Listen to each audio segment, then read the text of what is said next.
오늘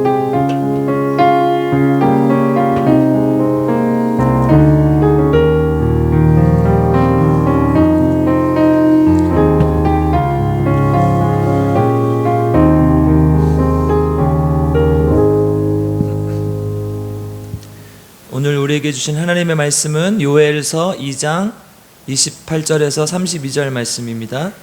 요엘 구약성경 요엘 2장 28절에서 32절 말씀입니다. 아멘. 구약성경 1273쪽에 있습니다. 자한들 여러분들 한 절, 마지막 절은 함께 합독하겠습니다. 그 후에 내가 내 영을 만민에게 부어주리니 너희 자녀들이 장래일을 말할 것이며 너희 늙은이는 꿈을 꾸며 너희 젊은이는 이상을 볼 것이며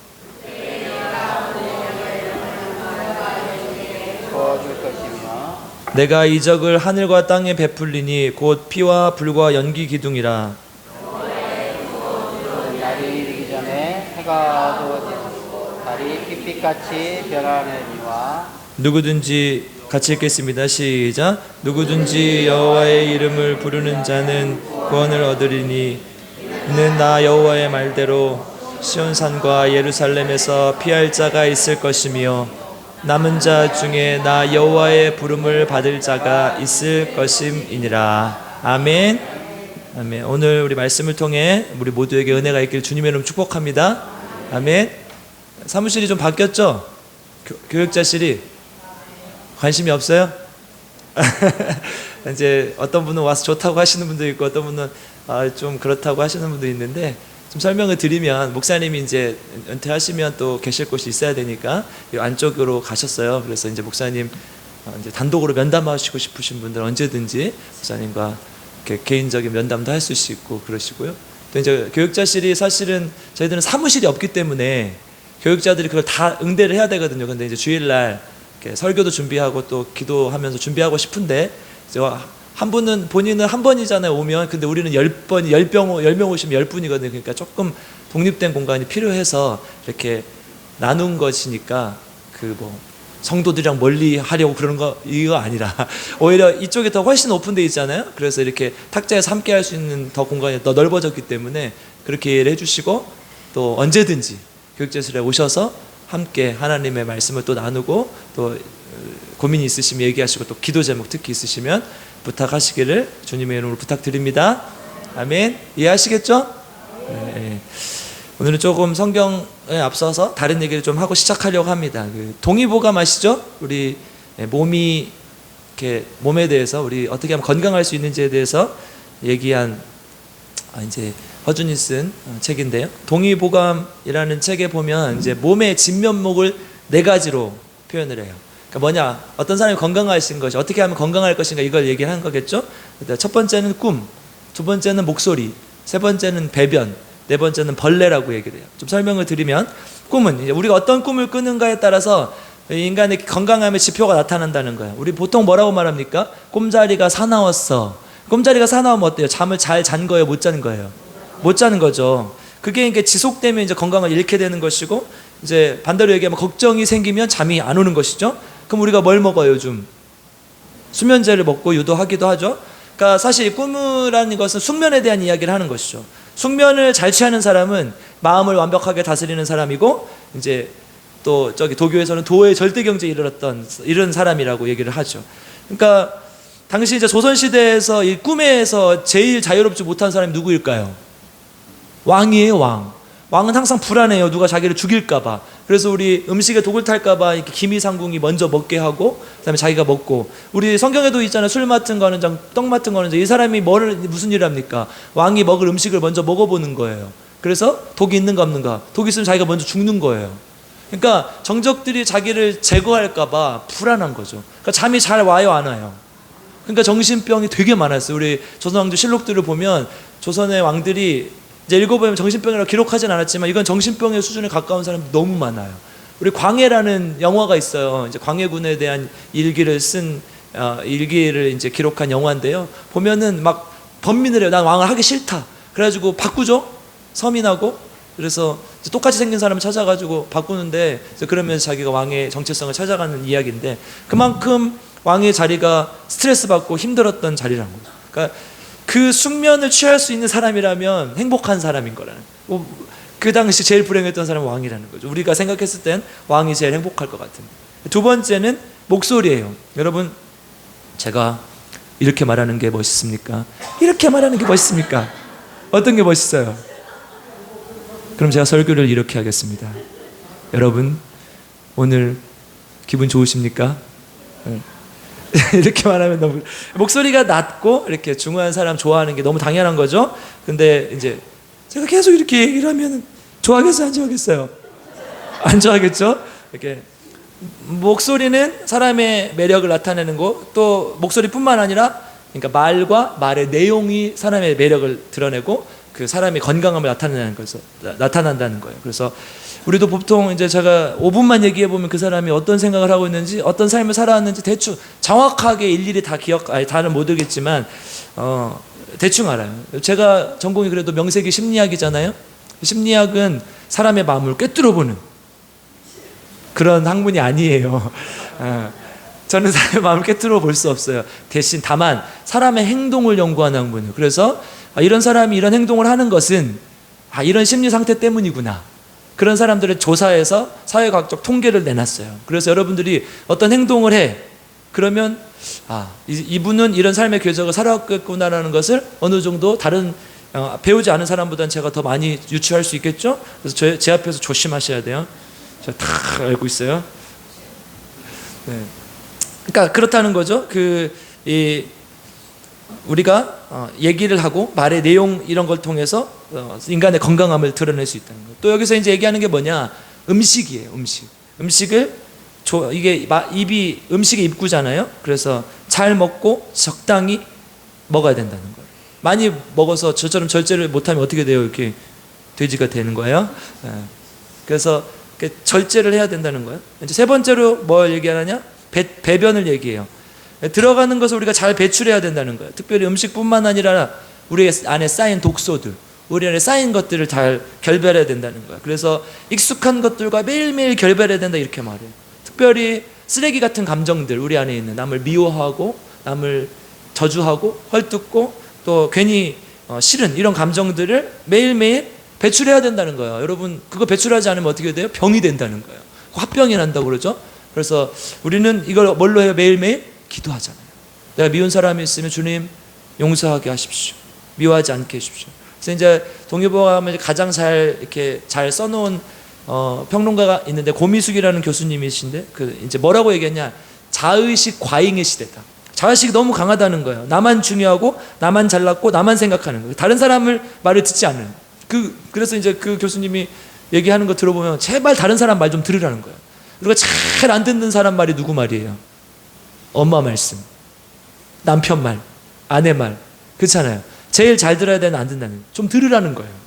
마찬가지예요. 목사님이 말을 하면 듣는 척하고 아멘 하면 가서 다 잊어버려. 용서하라고 했는데 용서는 무슨 용서야? 말 안 듣는 거잖아요. 말을 좀 들으라는 거예요. 그러니까 이 현대인들이 왜 그러냐? 자의식이 너무 과잉 상태에 있다는 거예요. 결국 이것은 나만 아는 생각인 거예요.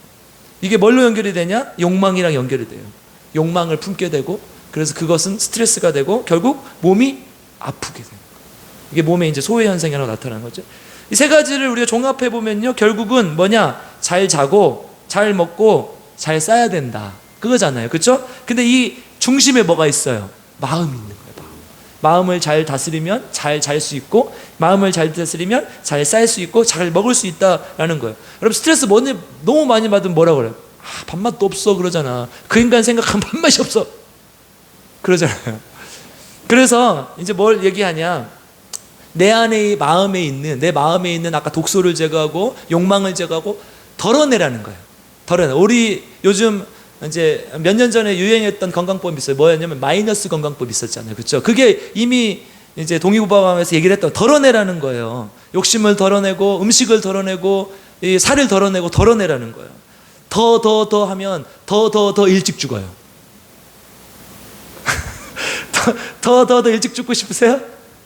일찍 죽으면 다 일찍 죽고 싶으신가 봐요. 여러분, 시골의 할머니들 오래 사시는 이유가 그거예요. 별로 욕심이 없잖아요. 도시 할머니들은 욕망에 막 많이 그동안 노출되어 있었고 찌들어 있었기 때문에 진짜요. 제가 계속 도시에서만 있었잖아요. 70 넘은 은퇴하신 권사님들 보면요 85살 먹은 것 같아요. 진짜 우리 지금 최순례 집사님 80 넘으셨는데 자전거를 타고 다녀요. 이거 상상을 할 수 없는 거예요. 도시에서는 새벽 예배 은퇴하자마자 안 나온다니까요. 70세 넘으신 어르신이 새벽 예배 나오는 경우가 별로 없어요. 근데 우리는 80세 넘으신 분들 다 새벽 예배 나오시잖아요. 안 나오면 다 돌아가시잖아요. 하나님 앞에 기도하고 그러니까 건강한 거라니까요. 그러니까 뭐예요? 다 덜어내는 거예요. 그래서 이제 4가지 얘기를 해요. 누우면 자라. 배부를 때는 그만 먹어라. 배불러도 계속 먹으면 안 돼요. 배부른데 그럼 좀 쉬었다 먹어야 돼. 그럼 배불러서 진짜 그만 먹고 싶거든요. 그 다음에 비워내라. 4번째 사랑해라. 이 얘기를 해요. 동의보감. 근데 마지막 제가 4번째 얘기를 안 했어요. 아까 꿈, 목소리, 배변. 마지막에 뭐였어요? 벌써 다 잊어버렸으니까 좀 제가 할 말 있죠? 뭐예요?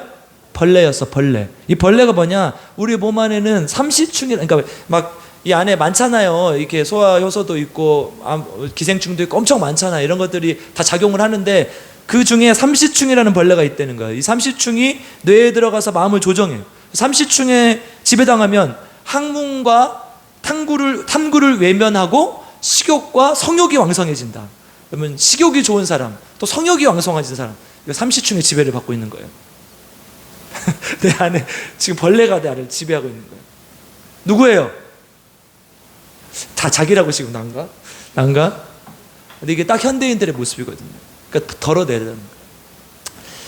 제가 지배되면, 그 삼시충에 지배되면 잘 못 자고 잘 못 먹고 잘 못 사요. 그러니까 사실은 현대인들이 이걸 잘하는 것 같지만 나중에 보면 다 탈이 나죠. 바람 피고 도박하고 마약하고 이게 정말 만연한 시대 아닙니까 지금? 정말 많아요 이런 게. 결국 무슨 얘기를 하고 있냐, 이 지금 동의보감에서 우리가 무엇인가에 지금 삼시충에 사로잡혀 살고 있다는 거예요. 그러니까 거기에서 벗어나야 된다, 내려놔야 된다, 이걸 얘기하는 거죠. 성경이 지금 얘기하는 거예요. 우리가 어떤 영에 사로잡혀 살 것인가, 우리가 무엇에 사로잡혀 살 것인가, 지금 그 얘기를 하고 있는 거예요. 오늘 본문을 통해서 우리가 한번 살펴보겠습니다. 우리 지금 선지서를 쭉 보고 있는데요, 이사야부터 에레미야, 에스겔, 다니엘 이렇게 쭉 봤어요. 그렇죠? 대선지서 끝나고 소선지서 와서 호세아 받고 우리 요엘을 지금 보죠. 선지서들이 담고 있는 메시지가 있다 그랬어요. 그렇죠? 한마디로 얘기하면 제가 뭐라고 그랬어요?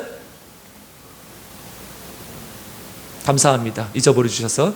이번 주 또 제가 할 게 생겼으니까 돌아오라는 거라니까요. 이제 잊어버리면 안 돼요. 슈브 이스라엘. 원래 신명기에서 말했던 이스라엘의 어떤 역사적 패러다임이 뭐예요? 들으라 이스라엘이었잖아요. 하나님의 말씀에 순종해라. 근데 듣지 않고 계속 그러니까 선지자들을 보내서 뭐라고 해요? 슈브 이스라엘, 돌아오라. 너 돌아와야 된다. 안 돌아오면 안 된다. 그 얘기를 하는 거죠. 그래서 이 메시지를 담고 있어요. 조금 이따 한번 살펴보겠습니다. 이 요엘서는 이 선지서가 가지고 있는 그 틀을 그대로 담고 있어요. 그리고 그 선지서들이 우리에게 주고자 하는 메시지를 다 담고 있어요. 3장밖에 안 되는 아주 짧은 성경이지만 그걸 다 담고 있어요. 언제 쓰여졌냐, 이게 이제 학자들의 굉장히 큰 관심사인데, 사실 이제 유다가 타락하기 시작할 때, 그러니까 요아스 왕 이후에 그 정도 한 800년 BC 800년경에 쓰여지지 않았을까 하는 학자들도 있고요. 또 호세아와 아모스 사이에 있는 그 사이에, 지금 성경이 그 사이에 있기 때문에 그 사이에 쓰여지지 않았을까. 그러면 700년대인데요. 뭐 알 수 없어요. 별로 중요하지 않아요. 뭐 언제였든 간에 뭐 다른 본문 더 중요할 수 있지만 요엘서는 이 시기가 언제였건 간에 이 선지서의 양식을 그대로 취하고 있다는 것이 중요해요. 지금 선지서의 큰 틀을 다시 한번 보면요, 뭐라고 했습니까? 첫 번째는 심판, 두 번째는 회복. 이건 기억을 하셔야 되는 거예요. 빨리 성경책 앞에다 써놓으세요. 요엘서 옆에다가 선지서의 큰 틀. 첫 번째 뭐예요? 심판하실 것이다. 너희들 그렇게 계속 안 돌아오고 살면 심판하실 것이다. 그리고 그렇게 끝나는 게 아니라 너희들 돌아왔을 때 어떻게 될 것이다? 회복될 것이다. 이 얘기를 하는 거라니까요. 이 얘기를 계속 똑같이 해요. 그래서 이사야서는 작은 성경이라고 얘기를 드렸어요. 1장부터 39장까지는 구약에 해당하는 부분 똑같잖아요. 39권까지 돼 있으니까. 그래서 40장부터 66장까지 27권, 27장으로 돼 있으니까 신약에 해당하는 부분은, 그래서 앞에 부른 분은 전부 다 그렇지는 않지만 대충 요약을 해보면 심판에 관한 것을 선포하고 있는 것이고, 이사야 후반부는 회복에 대해서 얘기를 하는 것이다 얘기를 드렸었죠. 그래서 나중에 이사야서 마지막 부분에 뭐가 나와요? 새하늘과 새 땅에 대해서 얘기를 하잖아요. 이게 선지서의 큰 틀이라니까요. 심판과 회복. 그래서 메시지는 뭐예요? 돌아오라. 이 세 가지는 잊어버리시면 안 돼요. 자, 선지서의 큰 틀이 뭐예요? 첫 번째는 심판. 너희들 그렇게 살면 안 된다. 그럼에도 불구하고 하나님은 너희들을 회복시키실 것이다. 그러니까 어떻게 해라? 돌아오라. 신학교 안 가셔도 간 거랑 똑같은 거예요, 이제. 잘하셨습니다. 하나님의 심판, 하나님의 회복, 그리고 돌아와야 가능하다. 이 얘기를 하는 것이죠. 그래서 이 얘기를 지금 3장 안에 다 담고 있어요. 이 요엘서는. 그리고 주요 키워드를 통해서 얘기를 합니다. 지금 요엘서에서 가장 많이 나오는 세 가지를 뽑으라면 첫 번째는 메뚜기라는 단어예요. 메뚜기라는 단어가 큰 주제를 하나 이루고 있고, 두 번째는 여호와의 날이라는 표현이 많이 나와요. 여호와의 큰 날, 여호와의 날, 이런 데 많이 나와요. 세 번째는 오늘 본문에서 나왔던 내 영을 부어주리니, 만민에게 내 영을 부어주리니, 내 영이라는 말. 이 세 가지를 가지고 오늘 본문 한번 더 자세히 살펴보겠습니다. 1장 4절 한번 가보겠습니다. 1장 4절.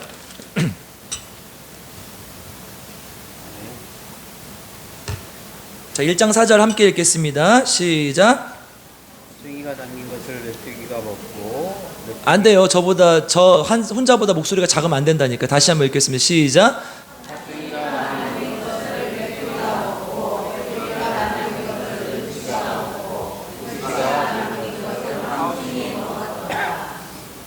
메뚜기야 일어나라.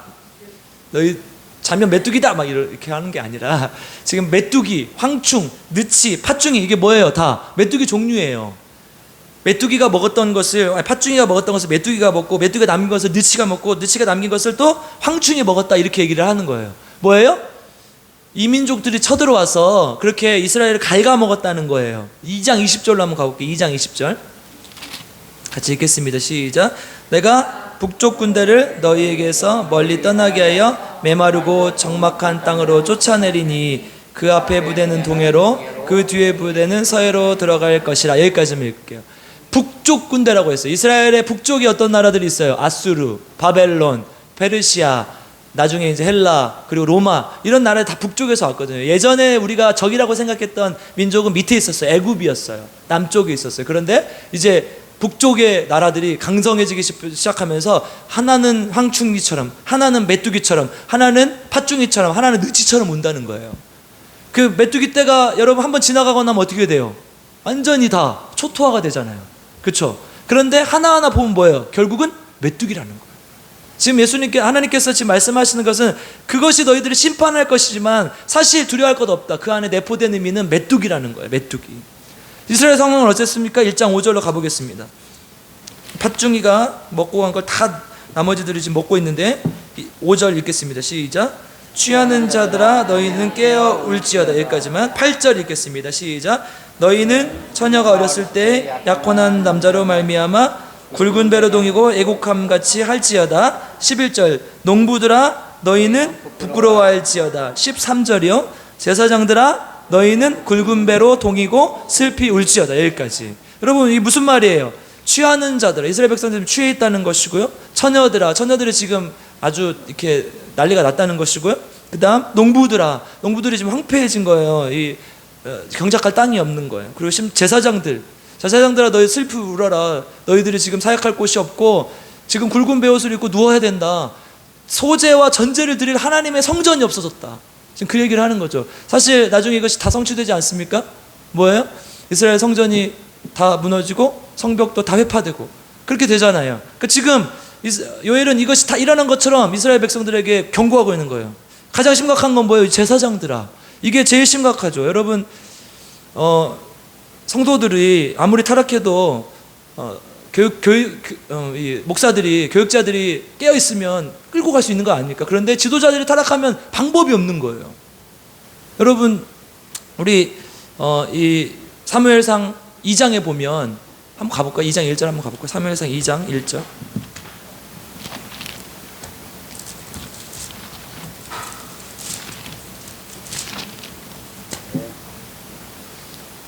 사무엘상 3장 1절이에요. 3장 1절. 3장 1절. 같이 읽겠습니다. 시작. 아이 사무엘이 엘리 앞에서 여호와를 섬길 때에는 여호와의 말씀이 희귀하여 이상이 흔히 보이지 않았더라. 아멘. 지금 제사장이자 마지막 사사였던 사람이 누구예요? 아니, 마지막은 아니죠. 사사인 사람이 누구예요? 엘리잖아요. 지금 엘리 제사장이 하나님 섬길 때 말씀이 희귀해지고 이상이 보이지 않았더라. 이게 뭐예요? 이거 이상이라는 단어 원어로 보면 비전으로 돼 있어요. 뭐예요? 하나님의 꿈과 환상이 보이지 않는 거예요.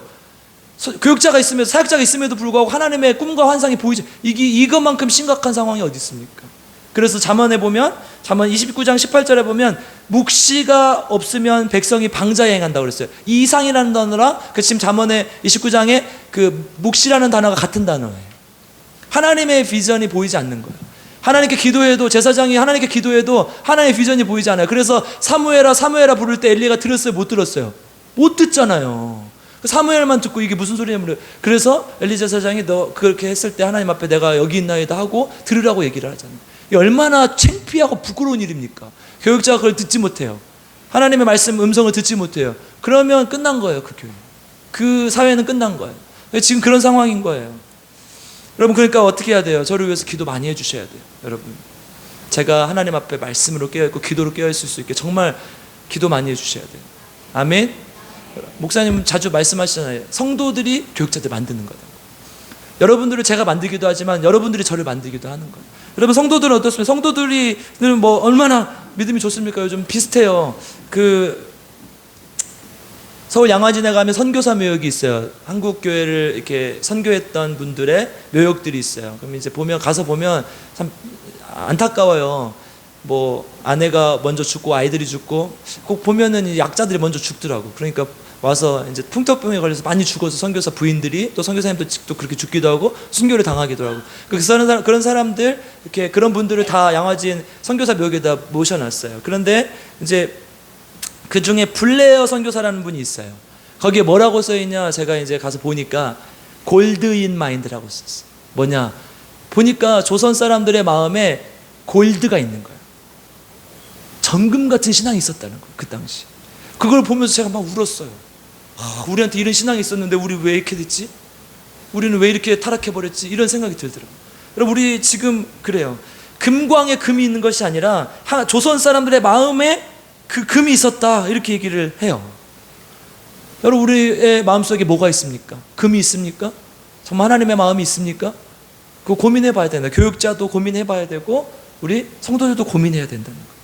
그래서 우리 함께 정말 그렇게 교회를 만들어 나가야 된다는 거예요. 아멘. 그렇지 못하면 지금 이 앞에 있는 상황은 똑같아요. 취하는 자들아, 처녀들아, 농부들아, 제사장들아, 이렇게 지금 탄식하고 한탄하고 있는 거랑 똑같은 거예요. 여러분, 이때 하나님께서 우리에게 주시는 말씀이 뭐예요?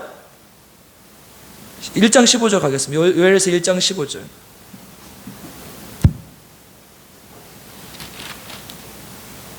요엘에서 1장 15절 같이 읽겠습니다. 시작. 슬프다 그날이여, 여호와의 날이 가까웠나니 곧 멸망같이 전능자로부터 이르리로다. 아멘. 여호와의 날, 여러분, 이게 중요한 거예요. 아까 우리 첫 번째 메뚜기, 심판을 상징하는 단어고요. 그 다음에 여호와의 날 뭐예요? 이거는 완벽하게 하나님께서 우리를 심판하실 것이라는 그 내용을 담고 있는 말이에요. 그래서 이 여호와의 날 사상은요, 이 선지서에서 계속 나와요. 계속 여호와의 날이 임할 것이다, 여호와의 날이 임할 것이다. 이게 되게 중요한 단어가 돼요. 이사야서에도 나왔어요. 우리 이사야 13장 9절에 나오고 되게 많이 나와요. 근데요, 이 여호와의 날은 두 가지 의미가 있어요. 이중성이 있어요. 여호와의 날의 이중성이라고 하는데요, 첫 번째는 뭐냐, 믿지 않는 자들에게는 어때요? 심판의 날, 불행의 날. 오늘 본문 31절 한번 읽어보겠습니다. 31절 같이 읽겠습니다. 오늘 본문 2장 31절 시작. 여호와의 크고 두려운 날이 이르기 전에 해가 어두워지고 달이 핏빛같이 변하려니와. 아멘. 여호와의 크고 두려운 날이라고 했어요. 뭐예요? 심판의 날이. 그날 어떻게 해가 어두워지고 달이 핏빛같이 변할 것이다. 얼마나 무섭고 두려운 말입니까? 이렇게 표현하고 있어요. 그래서 2장 3절 어떻게 될 것이냐, 2장 3절 읽겠습니다. 시작. 불이 그들의 앞을 사르며 불꽃이 그들의 뒤를 태우니 그들의 예전의 땅은 에덴 동산 같았으나 그들의 나중의 땅은 황폐한 들 같으니 그것을 피할 자가 없다다. 아멘. 여러분, 원래 우리 땅이 어떤 땅이었어요? 에덴 동산 같은 땅이었다는 거예요. 그런데 태우고 불꽃이 다 태워버려서 황폐한 들같이 될 거라는 거. 이게 여호와의 날, 크고 두려운 날이 될 것이라는 거. 우리가, 하나님께서 우리에게 에덴 동산, 처음 우리의 몸을 주셨을 때, 우리 땅을 주셨을 때 에덴 동산 같고 그렇게 아름다웠었는데 그것이 다 황폐해져서 끝나버렸다는 거예요. 그리고 심판받을 거라는 거예요. 예수 믿지 않는 자들에게는, 하나님 믿지 않는 자들에게는 그날이 이렇게 두렵고 무서운 날이 될 거라는 거예요. 여러분, 이게 진짜 느껴지세요? 이게 진짜 그런 것 같아요?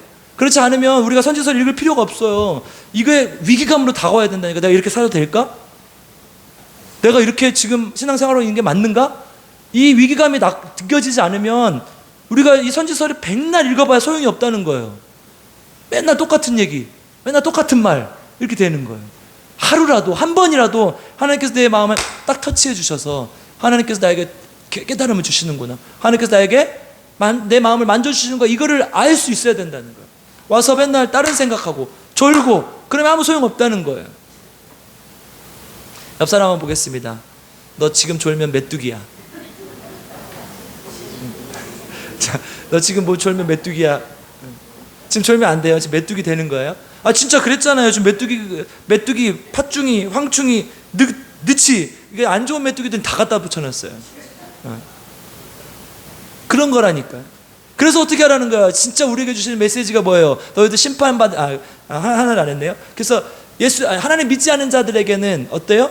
두렵고 무서운 날. 그런데 하나님 믿는 자들에게 어떤 날? 에덴 동산이 회복되는 날. 조금 이따가 얘기할게요. 그게 여호와의 날의 이중성이에요. 우리는 모두 그걸 기다리잖아요.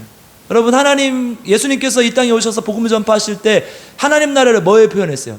잔치날로 표현했잖아요. 잔치. 그래서 잔치 비유가 굉장히 많이 나오잖아요. 부자 나사로와 그 부자와 나사로 얘기에서도 잔치 모티브를 빌려왔고, 그게 뭐예요? 하나님 나라는 그럴 것이라는 거예요. 우리에게 하나님 나라는 잔치 같은 것이. 여러분, 이렇게 두렵고 무서운 날입니까? 잔치 같은 것입니까? 그러면 여러분 구원 받은 거예요. 아멘? 아무도 못 받았어요. 아멘? 아멘. 우리에게는 여호와의 날의 이중성이 좋은 거라는 거예요. 아멘. 그래서 어떻게 하라는 거예요? 2장 12절 한번 읽어보겠습니다. 같이 읽겠습니다. 시작. 여호와의 말씀에 이제라도 금식하고 울며 애통하고 마음을 다하여 내게로 돌아오라 하셨습니다. 아멘. 뭐라요? 돌아오라. 또 나오잖아요. 자, 거짓말하는 거 아니죠? 돌아오라. 하나님의 말씀으로 돌아오라. 금식하고 울며 애통하고 돌아오라. 이걸 얘기하고 있는 거예요. 여러분, 오늘부터 우리 40일간 금식합시다. 그러면 살도 다 빠져요. 그 마음을 가지라는 거예요. 진짜로. 내가 하나님의 말씀에 순종하고 하나님의 말씀을 듣고 그렇게 나아갈 마음이 있다면 이 마음으로 돌아오라는 거예요. 그래서 13절 읽겠습니다. 시작. 너희는 옷을 찢지 말고 마음을 찢고 너희 하나님 여호와께로 돌아올지어다. 그는 은혜로우시며 자비로우시며 노하기를 더디하시며 인애가 크시사 뜻을 돌이켜 재앙을 내리지 아니하시나니. 아멘. 어떻게 하신대요? 하나님은 사랑이 많으셔서 은혜로우시고 자비로우시고 노하기를 더디하셔서 재앙을 돌이키신대요. 내가 돌이키면 하나님도 돌이킨다는 거예요. 근데 뭘 찢으래요? 마음을 찢으래요. 옷을 찢으면. 여러분, 제가 대학생 때 한참 인기 있었던 아이돌 그룹이 있었어요. 2PM이라고. 별명, 여기 나오죠. 같은 세대예요. 그 별명이 짐승돌이었어요. 그래서 나오기만 하면 옷을 찢어. 저도 막 설교할 때 막 옷을 찢으면서 설교를 한번 해볼까요?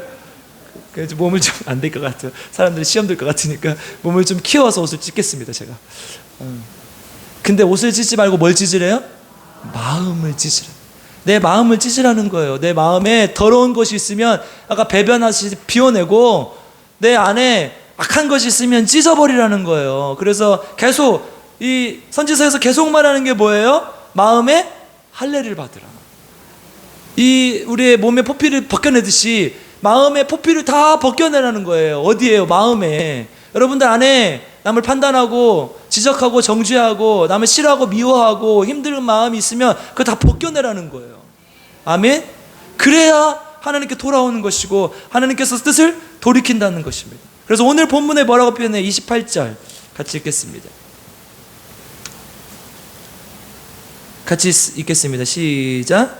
후에 내가 내 영을 만민에게 보여주리니 너희 자녀들이 장래일을 말할 것이며 너희 늙은이는 꿈을 꾸며 너희 젊은이는 이상을 볼 것이며. 아멘. 아멘. 여러분 돌아오면 어떻게 돼요? 그 후에 뭐래요? 하나님이 내 영을 부어주리라. 가만히 있게 두지는 게 아니라 내 영을 부어줄 것이다. 이게 뭐예요? 성령의 충만함을 줄 것이라는 거예요.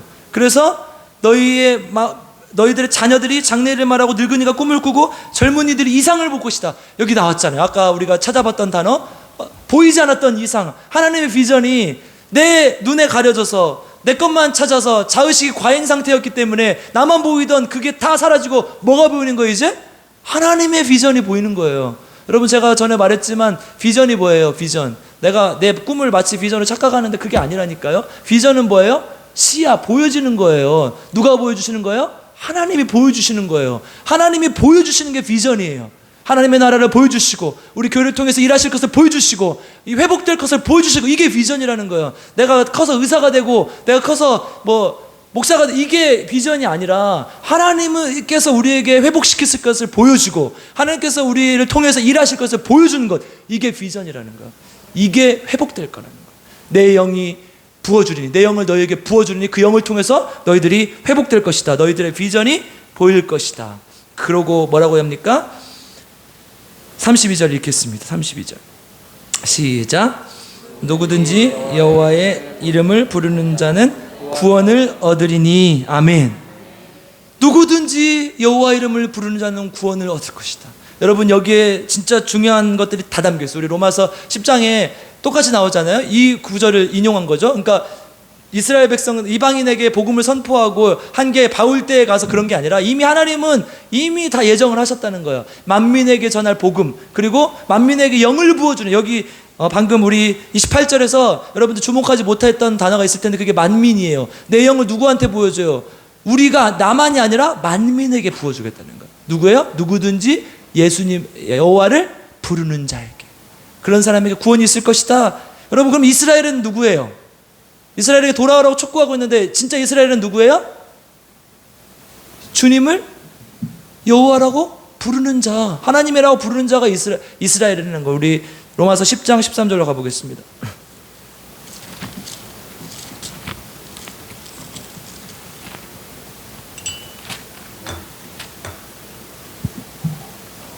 같이 읽겠습니다. 시작.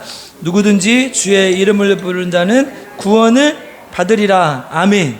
여기 그대로 나오잖아요. 이스라엘이 누구냐? 예수님을 주님으로 부르는 자, 그 자들이 진짜 이스라엘이고 그런 사람이 구원을 받을 것이다 라고 얘기를 하는 거예요. 여러분 우리 어떤 지위에 의해서 우리 구원의 유무가 결정됩니까?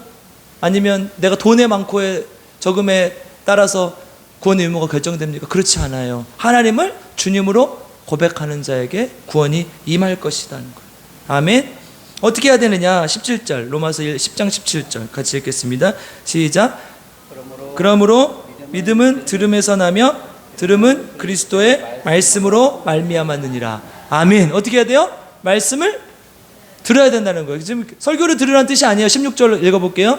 16절 읽어보겠습니다. 시작. 그러나 그들이 다 복음을 순종하지 아니하였도다. 이사야가 이르되 주여 우리가 전한 것을 누가 믿었나이까 하였으니. 뭐예요? 진짜 믿은 사람 누구예요? 순종한 자들이라니까. 그러니까 믿음은, 그 다음 절 한번 보여주세요. 믿음은 들음에서 난다는 얘기는 내가 어떻게 해야 믿음이 자란다는 거예요? 하나님의 말씀에 순종해야 되는 거예요. 여러분 계속 설교만 듣는다고 그게 믿음이 자라지 않아요. 여기서 듣고 다 흘려버리고 밖에 나가자마자 담배 물고 가면 그게 하나님이 우리 역사하시겠습니까? 밖에 나가자마자 욕하고 막 가면 하나님 역사하시겠습니까? 그게 아니라 말씀을 들었으면 어떻게 해야 돼요? 그거에 순종하는 거. 그게 믿음은 들으면서 난다는 얘기라는 거예요. 네, 여러분 하나님의 말씀을 들었으면 어떻게 해야 돼요? 삶 속에서 적용해야 돼요. 내가 내 전에 듣지 않았을 때랑 똑같으면 안 된다는 거예요. 하나님의 말씀을 듣고 그 말씀에 순종할 때, 그 말씀을 지켜 행할 때 믿음이 자라난다는 거예요. 내가 이렇게 해보니까 되네? 그러면 또 하게 돼 있어요. 또 더 큰 거를 순종해요. 그러면 또 더 큰 거를 맡기시고 이렇게 되는 거라는 거예요. 이게 믿음은 들음에서 난다는 거예요. 그럼 어떻게 해야 돼요? 누구든지 주의 이름을 부르냐 구원 얻으리라 그랬는데 어떻게 해야 돼요? 하나님의 말씀에 순종해야 돼요. 그러면요 하나님께서 말씀하실 때 여러분 순종해야 돼요. 그냥 흘려들으면 안 되는 거예요. 하나라도 꼭 순종하는 우리 필그림교 성도님들 되시길 주님의 이름으로 축복합니다. 여러분 우리 교회는요 어떤 교회여야 되냐. 우리 지난번에 제가 주일 예배 설교 때 얘기했지만 교회의 모습이 어떤 거라고 했어요? 일치성, 거룩성, 보편성, 사도성 이 네 가지를 가진다고 했어요. 기억 안 나시죠? 유튜브에 보면 제가 했던 설교가 있어요. 구독과 좋아요를 눌러주시면 돼요.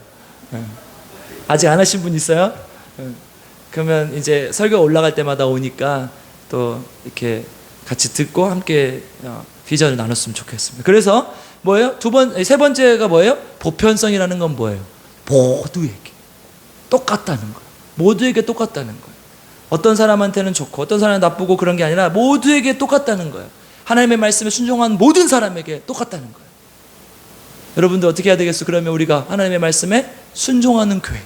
그래서 어떤 사람은 정말 돈이 많아서 하나님 잘 믿고 어떤 사람은 돈이 없어서 못 믿고 이런 게 아니라 어떤 사람은 건강해서 더 잘 봉사하고 어떤 사람은 건강하지 못해서 그런 게 아니라 하나님의 말씀에 하나라도 순종하려고 하는 그 믿음을 가지는 우리 필그림교 성도님들 되시길 주님의 이름으로 축복합니다. 그 다음에 이제 뭐라고 나있냐. 우리 본문으로 다시 돌아와 보겠습니다. 요엘서 28장 32절 아까 뒷부분 읽어볼게요. 이는 다 여호와의부터 읽겠습니다. 시작. 이는 다 여호와의 말대로 시온과 산과 예루살렘에서 피할 자가 있을 것이며 남은 자 중에 나 여호와의 부름을 받을 자가 있을 것임이니라. 아멘. 여러분 이 남은 자라는 단어 이 이사야서 이 선지서에서 굉장히 중요한 단어예요. 어떤 자들이 하나님께 돌아올 것인가? 남은 자들이 있다. 바알에게 무릎 꿇지 않는 7천의 사람이 있다. 이 남은 자들을 얘기를 하는 거예요.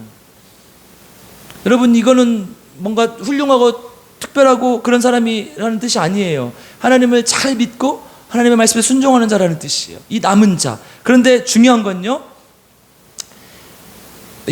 나 여호와의부터 한번 읽어보겠습니다. 남은 자 중에 시작. 나 여호와의 부름을 받은 자가 있을 것임이라. 여러분 내가 하나님의 말씀에 은혜 받아가지고 내가 온 거예요? 부름을 받은 거예요? 이거는 철저하게 수동이라는 거예요. 내가 한 것이 아니라 하나님의 은혜로 됐다는 거예요. 내가 하나님 앞에 나온 것처럼 보이지만 내 의지로 발로 걸어온 것처럼 보이지만 하나님께서 나를 부르셨다는 거예요. 그래서 요한복음 8장 30절에 뭐라고 되어 있어요? 요한복음 9장 7절에 실로암이 나와요. 그 눈을 뜬 실로암에 가서 눈을 뜬 그 사람의 그 실로암 연못의 뜻이 뭐예요? 보냄을 받았다. 내가 간 게 아니라니까요. 하나님 내가 보냄을 받은 거예요. 철저하게 하나님의 은혜로 됐다는 것을 말하고 하는 거예요. 그 남은 자라는 것은 내가 잘해서 내가 뭘 해서가 아니라 하나님께서 나를 부르신 거라는 거예요. 여러분 사사기 7장에 누가 나와요?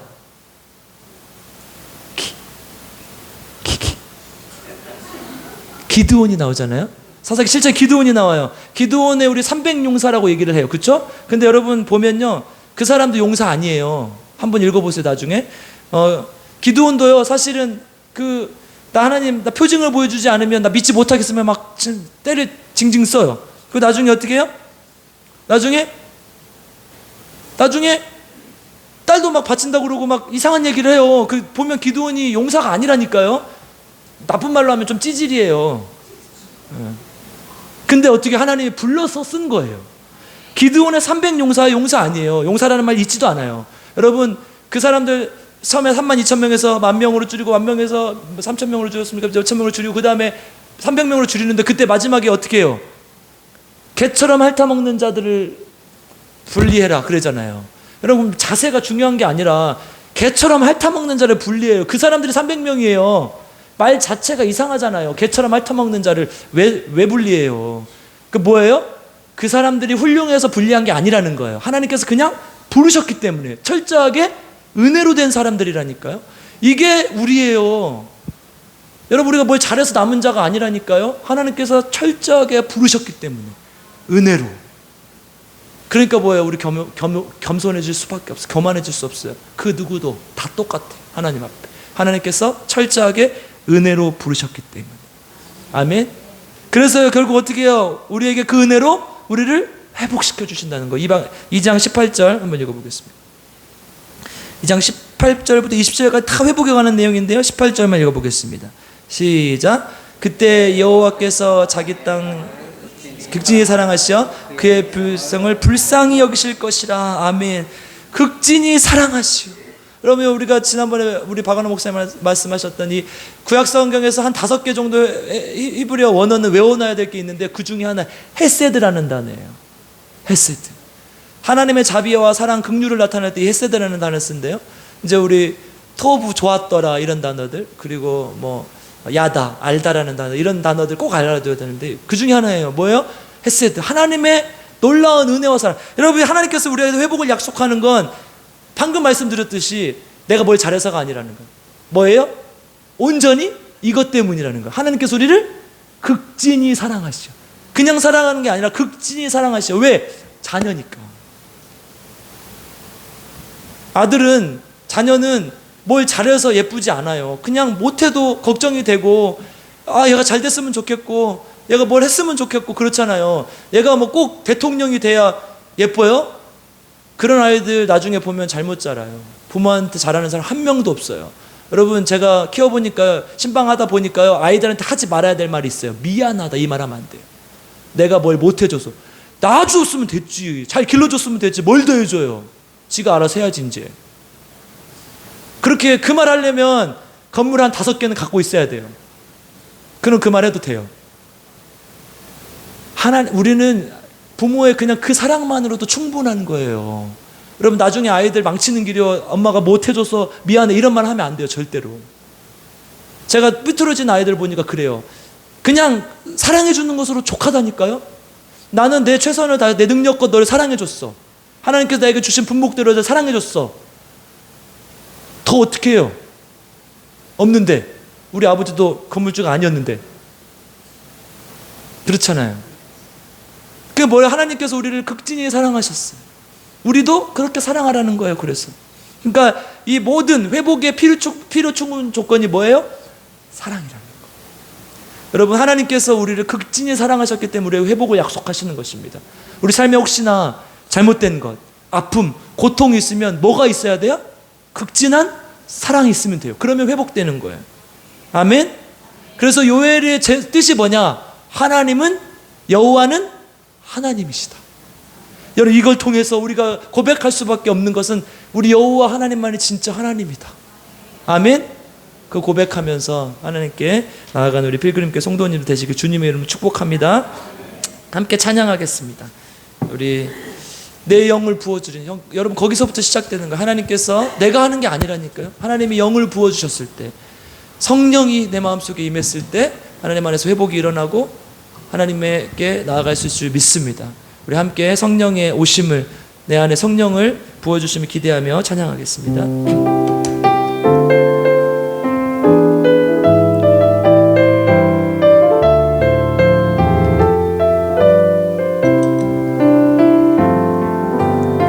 허무한 시절 지날 때, 기쁜 한숨 내쉴 때, 그런 풍경 보시며 탄식하는 분이 있네.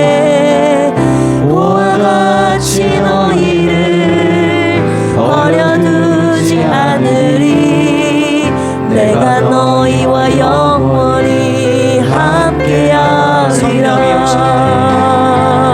성령이 오셨네.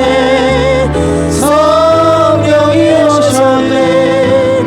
내 주에 보내신 성령이 오셨네. 우리 인생 가운데 주를 찾아오셔서 그 나라 꿈꾸게 하시네. 억눌린 자가 진짜 자유함이 없는 자, 피난처가 되시는 성령님 계시네.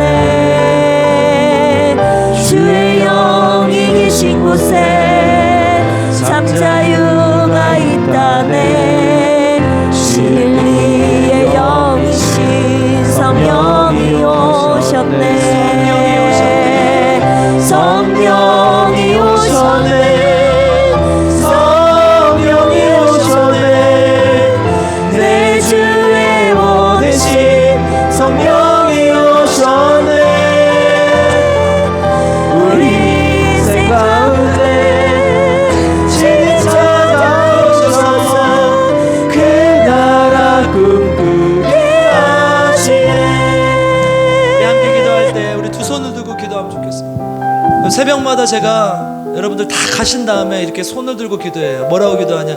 성령님 내 마음에 임해 주십시오. 성령님 함께하여 주십시오. 성령님이 우리 가운데 임하게 하여 주십시오. 그래서 하나님 우리 마음이 회복되게 하시고 교회가 회복되게 하시고 가정이 회복되게 하시고 하나님의 역사가 나타날 수 있도록 도와주시옵소서. 성령님 오늘 이 시간 함께하여 주시옵소서. 우리 주여 세 번 부르고 기도하겠습니다. 주여 주여 주여. 하나님 감사합니다. 하나님 성령님 우리 가운데 함께하여 주시오. 성령님 임하여 주시오. 성령님 우리 가운데 임하여 주시오. 내가 내 영을 만민에게 부어주리니 너희들이 회복될 것이다. 너희들이 회복될 것이다. 약속하셨던 그 주님의 약속을 기억하기를 원합니다. 주님 하나님 앞에 돌아오기를 원합니다. 돌아왔을 때 하나님께서 영을 부어주시는 믿습니다. 하나님 그 영을 통해 하나님 우리가 회복될 줄 믿습니다. 성령의 놀라운 능력이 우리 가운데 임하기 원합니다. 주 하나님 함께하여 주시옵소서. 병든 자가 일어나게 하시고 하나님의 말씀이 살아 움직이게 하시고 살아 움직이게 하여 주시고 도와주시고 하나님 우리는 할 수 없습니다. 우리는 할 수 없음을 고백하고 주님 앞에 간절히 기도하오니 주여 하나님 함께하여 주시옵소서. 아버지 불쌍히 여겨주시고 우리의 교회를 불쌍히 여겨주시고 우리를 불쌍히 여겨주시고 우리 가정을 불쌍히 여겨주시고 내 마음을 불쌍히 여겨주시고 하나님 본전 나아갈 수 있도록 주여 하나님 도와주시고 성령님 함께하여 주시옵소서. 우리 다시 한번 기도할 때 하나님 성령님 도와주시옵소서. 우리 아픈 사람들이 많이 있습니다. 인간의 힘으로 할 수 없는 질병들, 인간의 힘으로 할 수 없는 문제들, 가정의 일들, 그 모든 것들이 성령의 능력으로 치유되기를 원합니다. 특별히 우리 김희자 사모님 성령의 능력을 부어주셔서 치유하여 주시고 지금까지 지켜보아해 주셨듯 하나님께서 인도하여 주시옵소서. 우리 김영식 성도님, 김복순 집사님 도와주셔서 불치의 병이고 또 시한부의 병이지만 그럼에도 불구하고 주님만 의지하게 하시고 이 모든 과정을 통해 주님 만나게 하시고 하나님을 주인으로 인정할 수 있게 도와주시옵소서. 또한 아버지 하나님 암 때문에 고통당하고 계시는 많은 분들 하나님 치료할 때 약이 아닌 의사가 아닌 하나님의 능력으로 치유함 받게 하시고 주님만 의지하며 나갈 수 있도록 주님 인도하여 주시옵소서. 우리 주여 세 번 부르고 함께 성령의 능력으로 치유의 역사가 나타나게 기도하겠습니다. 주여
사랑과 은혜가 풍성하신 아버지 하나님 성령을 부어 주시옵소서. 하나님 우리 성령으로 인해서 교회가 회복되게 하시고 성령으로 인해서 우리 마음이 회복되게 하시고 성령으로 인해서 우리 가정이 회복되게 하시고 병든 자리들이 일어서게 하여 주시옵소서. 주님께서 함께 하실 때 그 모든 것이 회복될 줄 믿습니다. 주님만 의지하고 나가는 우리 필그림교회 될 수 있도록 주님 인도하여 주시옵소서. 감사를 드리며 우리 구주 예수 그리스도의 이름으로 기도드립니다. 아멘. 여러분 우리는 알 수 없습니다. 그러나 하나님께서는 하실 줄 믿습니다. 그 능력에 의지해서 나아가는 우리 필그림교회 되기를 주님의 이름으로 축복합니다. 특별히 다음 주는 맥주 감사 주일이죠. 우리 또 지금 뭐 농사를 짓지는 않지만 한 해를 마무리하는, 반년을 마무리하는, 그래서 하나님께 감사하는 마음으로 또 준비한 예물 드리시고, 그래서 하나님의 복으로 살아가는 우리 필그림교회 성도님들 되시길 주님의 이름으로 축복합니다. 또 7월에 성회가 없기 때문에 다음 주에는 주일 오후 예배가 있습니다. 똑같이 하니까 식사도 하시고 교제하시고 성경 공부도 하시고 또 주님의 안에서 또 귀한 은혜 나누길 바랍니다. 그리고 또 더 광고하실 거 없으시면 하나님께 예물 드린 분들 보고하고 제가 기도하고 마치겠습니다.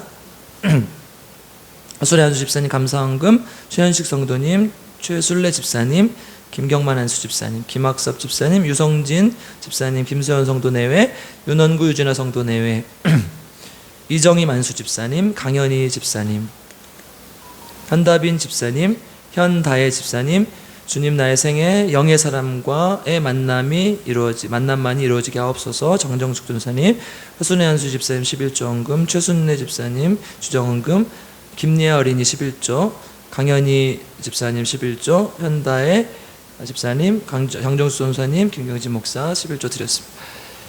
함께 기도하겠습니다. 하나님 감사합니다. 하나님의 귀한 은혜에 감사하여 예물을 드립니다. 이 예물이 하나님 앞에 온전히 사용되어지게 하시고 드릴 때마다 주님의 은혜에 감사하게 하시고 주님의 복을 기대하며 주님의 복으로 살아갈 수 있는 우리 성도님들 될 수 있도록 주님 인도하여 주시옵소서. 드린 예물 위에 하나님 놀라운 은혜가 임할 수 있도록 도와주시고 하나님 꾸지 않게 하시고 빌려주게 하시고 나눠주게 하시고 하나님의 놀라운 능력을 나타내는 손길들이 될 수 있도록 주님 인도하여 주시옵소서. 이제는 우리 구주 예수 그리스도의 값없는 은혜와 우리를 극진히 사랑하시는 아버지 하나님의 사랑과 성령 하나님의 함께하여 주심 도와주심의 역사가 오늘 하나님 앞에 돌아와 하나님의 영을 부어주심을 기대하며 하나님께 나아가 하나님께 회복되고 하나님의 그 말씀으로 살아가기로 작정하는 우리 필그림교회 성도님들 머리머리 위에 지금부터 영원토록 함께 계시기를 간절히 축원하옵나이다. 아멘.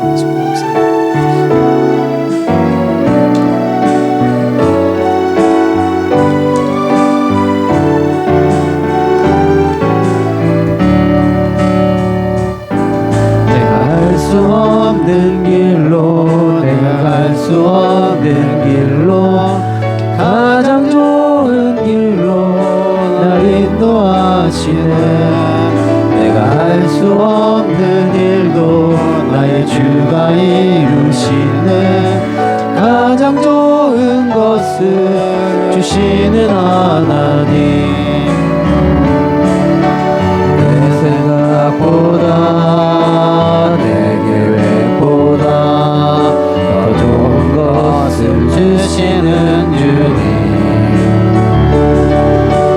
내 기도보다 내 소망보다 더 좋은 것을 주시는 주님, 내가 할 수 없는 길로 내가 할 수 없는 길로 가장 좋은 길로 날 인도하시네. 내가 할 수 없는 일도 나의 주가 이루시네. 가장 좋은 것을 주시는 하나님, 가장 좋은 것을